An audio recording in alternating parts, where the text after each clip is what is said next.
O semeador saiu a semear. Parte da semente caiu à beira do caminho, e as aves do céu a comeram.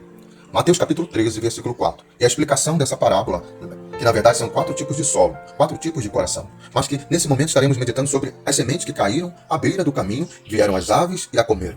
Então, a partir do versículo 13, Jesus vai dizer: por isso vos falo por parábolas, porque vendo não veem, ouvindo não ouvem, nem entendem, de sorte que neles se cumpre o que disse o profeta Isaías: ouvireis com os ouvidos e de nenhum modo percebereis, porque o coração deste povo está endurecido. De má vontade ouviram com os ouvidos e fecharam os olhos, para que não sucedam que vejam com os olhos, ouçam com os ouvidos, entendam com o coração e se convertam e eu os cure. Embora fosse profetizado, há certos tipos de profecia que não precisam se cumprir em nossas vidas. Então Jesus chama atenção quando ele diz: atendei vós, pois, a parábola do semeador. Atendei, ouça, preste atenção. Vem da raiz do Shema, Deuteronômio capítulo 6. Ouve, Israel, o Senhor teu Deus é o único Senhor. Então, atendei, ouça, preste atenção, conforme já dissemos que vem da raiz do Shema. Lá em Apocalipse, por exemplo, no capítulo 1, versículo 3, diz: bem-aventurado aquele que lê, os que ouvem as palavras desta profecia e guardam as coisas que nela estão escritas, porque o tempo está próximo. E sobre ouvir, sobre entender, a Bíblia fala também que a fé vem pelo ouvir a palavra de Deus. Então é necessário prestar atenção na palavra, porque também é a verdade que nos liberta, a verdade da palavra de Deus. A todos os que ouvem a parábola do reino e não a compreendem, vem o maligno, arrebata o que foi semeado no coração. Então Jesus está falando sobre o coração endurecido. O coração que representa a beira do caminho, onde é pisado pelas pessoas que passam e vai se compactando. Aquele solo onde as pessoas vão passando ali e que vão deixando aquele solo duro, compactado. Quando estamos fazendo os alicerces, por exemplo, e começamos a aterrar, então o próximo passo é pisar, é bater na terra para que ela fique compactada, até que ela fique endurecida. Muitos corações estão assim, crédulos, por causa de escândalos, dos falsos profetas, muitos magoados, com raiz de amargura, ressentimento por falta de perdão. E o pecado, que tem governado a vida de muitas pessoas, que por aumentar a iniquidade, o amor de muitos tem se esfriado. Ezequiel capítulo 2, versículo 4 diz: sobre este povo de dura cerviz, filho do homem, eu te envio aos filhos de Israel, as nações rebeldes que se rebelaram contra mim. Eles e seus pais transgrediram contra mim até este mesmo dia. Os filhos são de semblante duro e obstinados de coração. Eu te envio a eles e lhes dirás: assim diz o Senhor Deus. Isaías, no capítulo 53, versículo 1, ele pergunta: quem deu crédito à nossa pregação? Estevão acusa aquela geração do seu tempo, dizendo que eles resistem ao Espírito Santo. Atos, capítulo 7, versículo 51. O autor de Hebreus diz: hoje, se ouvires a sua voz, não endureçais o vosso coração. Hebreus, capítulo 3, versículo 7, vai dizer sobre isso, e o 19 afirma que por causa disso, aquele povo não entrou na terra prometida. Cuidado para você não perder a sua entrada no céu por causa da sua incredulidade. O meu povo perece por falta de conhecimento, diz o Senhor através do profeta Oséias. Oséias 4, versículo 6. Não faltou porque não tivessem acesso. Muitas vezes, como nos dias de hoje temos acesso à variedade de Bíblia, temos liberdade de buscar a Deus, mas muitas vezes o que falta é fome, é sede de justiça. E o que houve foi a rejeição, primeiro pelo sacerdote e também o povo, que era reflexo dos seus guias, dos seus líderes.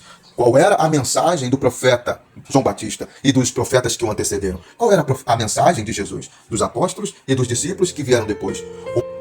Então, há uma responsabilidade, um peso muito grande sobre aqueles que pregam a palavra e ensinam as pessoas, porque Deus irá requerer daqueles que ensinam. Será que estamos sendo fiéis à palavra de Deus? O que nós vemos hoje são animadores de pau, pessoas que levam outras ao êxtase, que muitos vão à igreja para rir e gargalhar e saem de lá vazias, tal qual entraram.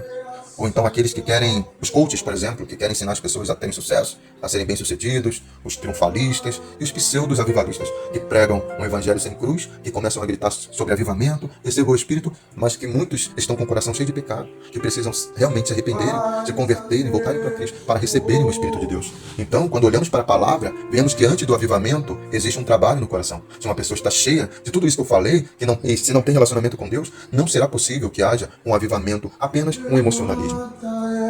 Por isso que a Bíblia diz para nós: não queiram ser mestre, porque é uma responsabilidade muito grande. Precisamos ser criteriosos, zelosos, para não nos tornarmos hipócritas e muitas vezes ficarmos exigindo das pessoas aquilo que nós mesmos não somos capazes de fazer. A quem muito é dado, muito será cobrado. É necessário primeiro trabalhar a terra. Uma coisa que precisamos entender é que nós precisamos subir no altar como também carente e necessitado da presença de Deus, porque não somos perfeitos, nós precisamos nos esforçar e não nos acomodarmos com uma vida sem transformação, porque o Evangelho é poder de Deus e ele transforma, é a semente preciosa que transforma tanto o pregador quanto aqueles que o ouvem. Então, quando Jesus fala que parte da semente caiu à beira do caminho e vieram as aves do campo e comeram a semente, ele está dizendo que a semente é a palavra de Deus e que o problema não é a semente, mas muitas vezes a terra onde ela está caindo. O problema do solo duro e compactado é que a semente não consegue penetrar, porque ele está duro e impenetrável. Quantas pessoas que se encontram dessa forma?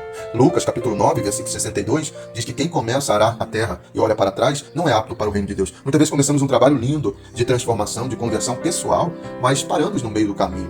A palavra de Deus diz que o preguiçoso não ara a terra na época própria, e na hora da colheita ele procura e nada encontra. Então, se nós não trabalharmos a terra, nós nada encontraremos na hora da colheita. Muitos crentes se tornaram preguiçosos e negligentes espiritualmente. E aí, Jesus fala que os filhos das trevas são mais prudentes do que os da luz, porque eles fazem aliança, fazem votos e cumprem votos com um ídolo que nem sequer está vivo, como o Salmo 115. E nós que servimos o Deus vivo, muitas vezes nós somos negligentes. Então, negligente na busca do Senhor, na oração, na meditação da palavra de Deus. Por isso que muitos passam anos e anos sem uma mudança, sem uma transformação. E a ineficácia semente, mas o coração que endureceu, que se fechou, e logo Deus não pode sarar essa terra. Então, arar a terra que não foi preparada para plantar. E não semear semente no meio dos espinhos, disse o profeta. Não lança semente nos espinhos. Jesus também vai falar sobre isso nessa mesma parábola. Então, precisamos dar atenção às sementes para que elas não venham cair à beira do caminho. O coração duro que não recebe a palavra de Deus. Então, é necessário orar para que Deus venha trabalhar nos corações. É necessário orar para que Deus venha quebrar os corações duros, derreter os corações duros, que Deus venha colocar fogo em nosso sermão, para que ao pregar as pessoas possam se render. O que falta é rendição, contritamento, quebrantamento. Porque se o meu povo, que se chama pelo meu nome, se humilhar e orar, buscar a minha face, se converter dos seus maus caminhos, então eu ouvirei do céu, perdoarei seus pecados, sararei a sua terra. Deus, sara a terra dos corações.